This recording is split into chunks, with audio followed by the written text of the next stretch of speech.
you had a fleet, Fleet, yeah. and the fleet did it have a 90 horsepower on it when you got it? Yes. Okay, so when you put a 220 horsepower motor on it, Yes. and three things come to my mind when you say you did that. One is the CG. It's going to affect the CG. The other is, I don't know if it made any difference, but the ground prop clearance could be affected. The third thing that came to my mind was the strength of the firewall area. So tell me about how you came with this plane, what it had on it, and any mods you had to do to get that to going. And then I saw that it had a glider hook on it. Maybe something did you actually use that for towing gliders? Oh, yeah. And the story of that plane. Okay. I'm going to start the story of that fleet back with another fleet, which I realized when I was talking a minute ago was involved in the Vineland, New Jersey situation. We also owned a fleet up there, which I remembered after I thought about it a little bit that I had gone over to Long Island from there to buy. And For those that might not be know what a fleet is, could you just give a brief description of it? Yeah, the fleet is an early trainer like a steerman, everybody knows, and only smaller and obviously lighter generally. But as we modified the last one, it had the same engine then, but it had a much less 90 horsepower engine in the beginning. But this first fleet that I saw in Trade Plane and bought in Long Island, I went over there and bought it and flew it back and flew it around Vineland considerably there, and I can't remember. Flew it around a lot, but we noticed when we were flying that fleet, when we were hand propping it, we always had a lot of trouble getting it started. We'd prop. Finally it'd get started, but when it started, it ran good. And finally, one time there, I was watching from the side. Well, I guess Jack or somebody was trying to prop it, and I noticed that every time they pulled the prop through, as they pulled it through fast, the carburetor was wiggling, and I got to looking at it real close and saw that the carburetor, when they didn't pull the prop through, was hanging down from the carburetor spider, which the carburetor mounts on from the bottom, like that. And it was dropping down 4 inches, because I stopped and measured. It was 4 inches, and there's 4 bolts, one at each corner of this assembly, and all 4 bolts were there, and there was a nut on the end that had loosened that much over a long time, evidently. And when it was just sitting there, that carburetor was hanging down that far. And of course, for the pulling the prop through to suck fuel in, it has to suck fuel through this, and all this air coming in. Couldn't suck fuel till it pulled it so fast. And what it was doing was get enough suction here, that carburetor slide up those bolts and get close, and then it sucked fuel through it, and would get it started. And we were flying it that way. And this but was of course, a when it was flying, it didn't make a difference because it was sucked up tight then. This was a Kenner engine? No, that was a Warner engine. Oh, okay, Warner engine. Uh-huh. And so we fixed that real easy, real quick, just by tightening the nuts. It was amazing that we'd been flying that thing, I don't know how, a good bit, and never noticed that. But when it was running, of course, it made no difference at all. It didn't need the bolts at all, so it might slide off, but it was held up by the suction. Now, I'd never seen that before, but that made me, one little kind of thing you look for on an airplane, you learn the hard way. Things that can happen you don't expect. And so, somewhere, I don't know where that fleet went now. After I left, I didn't take it back to Georgia, and I don't know if Jack kept that. I can't remember. But we got rid of it there. Then this other fleet that you mentioned the other time was a fleet that had been crashed by a guy that was flying it in Georgia, near Atlanta there. And he was flying around, obviously by somebody's house, and flying over there, I guess his friend's barn. And he flew a little bit close to the barn, sloping roof barn, and he didn't hit the nose of the wing or the propeller of the fleet, but he hit enough of the wheels and gear to knock the gear totally off the airplane.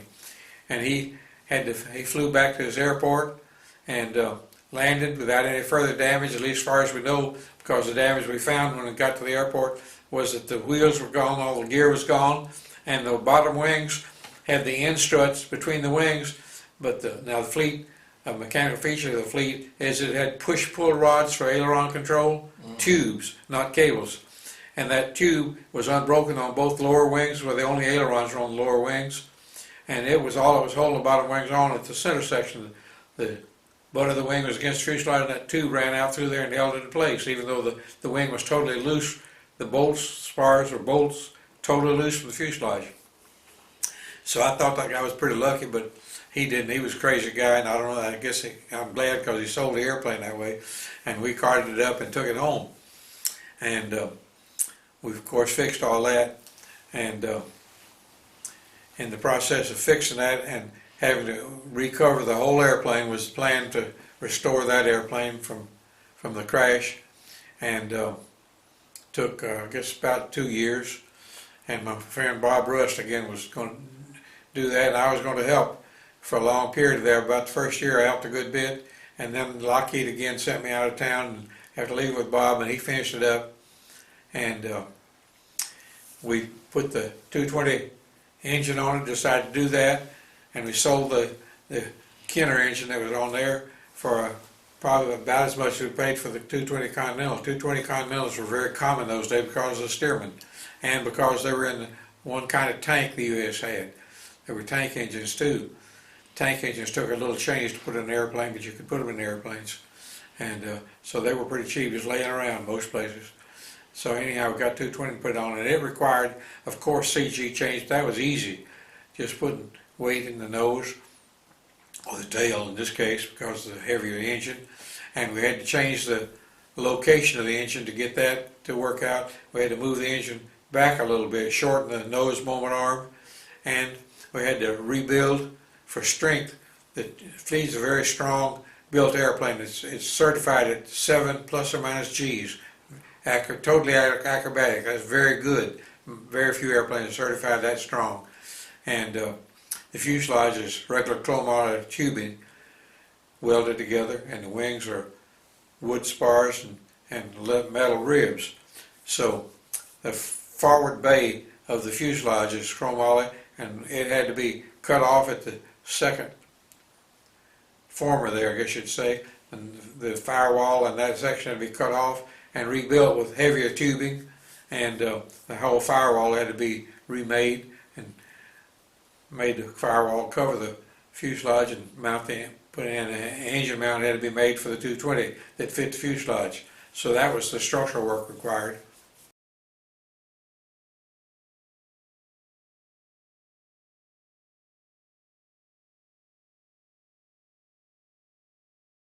And so accomplished all that, and the big job in that whole restoration was doing the paperwork to prove that to the FAA. The FAA, if I want to get it certified as a regular commercial airplane, which is what I wanted, so I could tow gliders with it, had to do the paperwork to show that that engine mount and the engine were suitable to that airplane, that it was certifiable.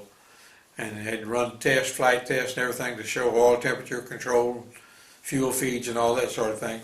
And they list a whole bunch of those things you have to do. But the strength was the main thing. And so I had another friend at that time, John Karlovic, who was a Delta pilot. And John was a very good mathematician.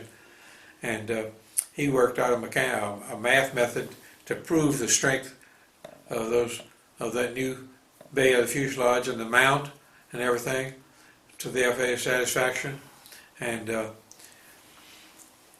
had to do a static test, and Bob Russ rigged up a long beam, I forgot, it must have been a 4x4, I don't know, that he fastened to the shaft instead of the prop, and put a weight out at the end to put a torque amount there. And by math he figured out how much torque it had to have to be strong enough, and he put that beam out there and put enough weight on it to prove that. And we turned all that in to the FAA, and they approved it the first time we turned it in. Within a day they approved it and got it back, because I had asked for it in a hurry. I've forgotten why we were in a hurry to get it, but we got it back in a day, and they didn't question a thing on it, the math or the torque method or anything. And so we got it certified without any trouble. One of the interesting points of that was there was a guy named Jim Murdoch, was the FAA office, GATO, General Aviation District office in Atlanta. Had been an old fellow, had been there a long time, and a good friend of J.B. Williams that I mentioned before. And Jim was the inspector there then for maintenance inspector, ran the maintenance part of that office. And I had asked 2 or 3 people around the country. I'd called around before we got to the end of this program to try to find out how to get it certified and who could do it, and get examiners that were there. FAA has certain examiner designees around the country that can do this kind of work, charge you for it. And but we got all the paperwork done and called Jim after calling some of these other people and said, Jim, I'm having trouble getting anybody to do the work to certify this airplane. They won't even do it for me. And he said, well, I can see now that you're very worried about this, want to get your airplane certified. You don't need to worry. I didn't even know him at the time. I just knew his name. And he says, don't worry. I'll certify anything. I can walk around and not snag my pants. I remember exactly what he said. That just shocked me and amazed me and pleased me. And he meant it too. He wouldn't certify something that wasn't good, but he meant he would, anything that he could do, he would. And so when we got all this done and turned it into him, boy, he examined it and inspected everything and certified it right now. Now, that plane had large tires on it. Yes, we put those on. Didn't have one when we got it. Was that for the prop clearance, or was it? No, it had plenty of prop clearance. Even with that 220, there's no problem with the prop clearance. I think the prop original for the 90 might have been just as much diameter. One of the interesting things that I don't know how to explain mathematically or aerodynamically, I guess you could say, is that old airplanes, generally, if you'll examine them out of the museum anywhere, most of the propellers are much longer than today's propellers. Mm-hmm. The one thing is that I do know the RPM on, say, a Lycoming engine today is maybe 2,400 on some of them, mm-hmm. most of them. And those airplanes turn, well, the Kenner I had, the maximum RPM was 1,900. Yeah, OX5 is 1,400. Yeah, something like that. There's a good example, OX5, even older. And so, less RPM means you got to have a longer diameter and probably more pitch. I don't know what the pitch numbers were in those days, but they were big props. And I do remember the Kenner, when it was cranked and running with its 190 horsepower. I had 2 Kenners, 190 and 125. And with the 90 had the wood prop, and when it was running at idle, it would idle at 400 and just go just smooth. A big old prop had enough momentum, flywheel action, but it had so much thrust, you didn't dare crank that thing without plenty of people around, because it would just walk away from you. You couldn't hold it with chocks. There had to be tremendous chocks to hold it, so you always had somebody in the biggest chocks you get and everything, and tie it down with ropes, like something, before you crank that thing. And in fact, that brings up another part of that story, that original Kenner. I sold that to a guy, I can't remember his name now, but he's a well-known refurbisher, mechanic for the Smithsonian in Washington. And he bought it from me and later crashed it on the way home from an air show. Didn't get killed, but he nearly did. Went to hospital for a long time before he went back to work at Smithsonian. Anyhow, he went out to the airport in Washington where he kept the airplane after I sold it to him by himself one day and cranked it, got it out between the T-hangers, row of T-hangers, 2 rows of T-hangers. He pulled it out and aimed it down the row and cranked it and didn't even shock it, apparently, according to his stories he told me. And that thing started moving right just like that. And he ran from the front toward the cockpit, but saw by the time he got to the tip he wasn't going to get there, and it was already turning and headed toward the hangar, and he was going to be able to get to the cockpit in time to get the brakes. So he grabbed the wingtip, and he was holding the wingtip and pulling back to turn it away from this hangar where it was turning toward it, and he got it turned, and he turned around, and then he had to pull it back more to move it back from this one, and then he had to pull it back from this one. I can just picture the panic he was in to try to keep it. He didn't want that airplane to get torn up, but he wouldn't let go. And he said he had to pull it back and forth and pull on that wingtip for 15, 20 minutes, and somebody came along and climbed up on the wing root and reached in there and turned the switch off. Saved the airplane. But I always remember that story because he was a pretty smart aviation guy, and yet he did a stupid thing to crank that thing by himself. But it had so much thrust at idle, he just couldn't hold it. He said he was just almost exhausted when they showed up. He was just fixing to let go. He couldn't hold it anymore. Wow. But that airplane had an interesting history there. And when he crashed in the mountains later, it totally demolished it. It was out of existence. Did you test fly the modified one then? The Fleet? Yeah. Oh, yeah. So what was it like having gone, what did it feel like from Just that 90 to 220? It was a perfect mod. First place we put right thrust and down thrust in it. because Bob was a modeler and I was a modeler, and we just figured that's what it needed. That was our engineering, and it turned out perfect. The fleet before the mod with the 90 horsepower has a trimmable stabilizer like a Cub. Oh. Very rare, but also, unlike a Cub or very few airplanes, has lifting stab. Oh. Curved section, airfoil section of the stab. And the fin had the same thing. It had a curved stab on the right side. And not very many airplanes are that way, but Reuben Fleet himself designed all that. And it was a very steady, smooth flying airplane, easy flying and steady. And the trick here was with all that was that in the air you had a handle on a cable on the right, and you pull this cable around on pulleys, and it moves this stab up or down for trim, for pitch trim in the air. And if once you trimmed it, you didn't ever need to trim it again if you didn't change power. It just stayed level all the time. It was so steady. That was a fleet, well-known fleet characteristic. A lot of people learn to fly in fleets very easily, much easier than Stearman's. So, but it must have been quite a interesting feeling to feel the additional acceleration and climb rate and everything. Oh yeah, it was wonderful. But the main thing, just like I was talking about the trim, was that when we put that 220 on it, I got on the runway and lined up down the runway. And before I wasn't even planning to take off at the moment. I'm going to try this new engine for torque and rudder capability and everything. Put on a little power, straight ahead. Didn't even try to turn to the left. Like if you got an engine straight on the mount, you put on power, it goes to the left. You always got to use right rudder. I'm telling you, except English airplanes, you got to use left rudder because they rotate the other way. Well, I think part of that was that you put down and right thrust in. Yeah, so our down and right thrust was such that I want to finally put on full power on that fleet. You didn't even have to have the feet on the rudder. So straight down the runway, just straight as an arrow. And because that lift and stab and the trim set like it should be, it'd lift right off and a perfect takeoff every time. You could go right out of sight and never touch any control on the airplane. Wow. Just a perfect airplane. That's the way every airplane ought to be, but the fleet's the only one that's like that I know of. And how did it work as a tow plane? Perfect. It'd go straight up with any glider. And gliders, one of the problems in towing gliders are low speed basically. And a glider I had at that time was a Baker Macmillan Cadet, which is a 1927 construction, and was redlined at 39 miles an hour. And that's redline, not cruise speed or anything. It would fly down to about the best we could figure on the airspeed. It wasn't very accurate, probably down to about 20. It just floated. And you couldn't go very fast with it, towing it was the point. And even the high performance gliders, the good gliders of the day, were probably limited to something like 70 or maybe 80, could be 90, but most of them are around 60, 70, something like that was good tow speed. So the fleet would, you just had to climb a lot to keep the speed down. So it would go up, it would climb 2,500 feet a minute with a glider on it. Better than any of the tow planes they've had out here. Yeah. So it was a very good tow plane.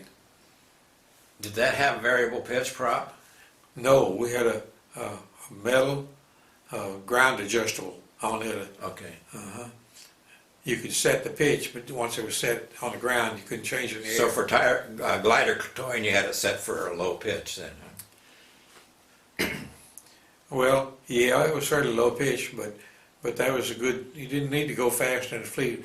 If you had a high pitch prop, you'd have been wanting to fly at 120 or 30, and fleet don't need to fly there. They fly at around 90. That's perfect speed for them. Yeah. So low Now- pitch, but you also had to throttle back a lot if you want to go slow. Now, the fleet's in reproduction, isn't it? Aren't they reproducing I those? believe I read recently that the Great Lakes Aircraft Factory in Cleveland, which didn't name that anymore, used to be Great Lakes Aircraft Factory. It's another name now. It makes the UPF today, the modern UPF.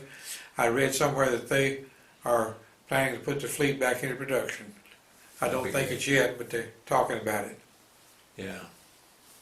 It's Because a mighty good airplane. Yeah, and lighter, smaller than the big old Warbird types. Well, yeah, Stearman is seemed like to me 38 or 39 foot span, in 3 in out there. Check that. But the fleet is 28, much less. Yeah. and it's just lighter, even though it's stronger. As I said, very strong airplane, but it's made in a good standard method in the fuselage, but the wing is very unusual. That very few, only one other airplane that's even close to it. It's got two wood spars running full span on the top wing and through the two bottom wings, two wood spars each, and the ribs are made with what's called a hack section pressed piece of aluminum. They get a form that has a certain width, like and rib shaped, and put it down and stamp a piece of aluminum down on it. It pushes it down flat on the top and flat on the sides, and a little flange turned out each way. It makes it, when you look at it this way, it's a hat section. And the ribs are that kind of piece of metal, and there's a top rib and a bottom rib. So every wing is made from two spars sitting there, and then the guy just lays all those single pieces on the top and puts a fastener method through it. I don't remember now what the fastener method is, to the spar, and then turns it over and puts all those down the bottom. He's got a wing. And when you look down the wing from the end, there's not a rib piece or wire or anything. It's just totally hollow all the way through. So, but it's pretty strong. Wow.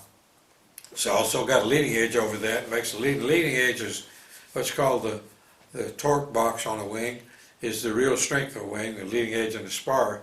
So it's got a piece, aluminum piece around the leading edge of the wing, which adds fast to the spar and around the wing. That's where a lot of the strength is. But yes, you can't beat that wing. It's very, very strong. Of course, in rigging, putting the wings on the airplane, it's got flying and landing wires between the end struts and the fuselage.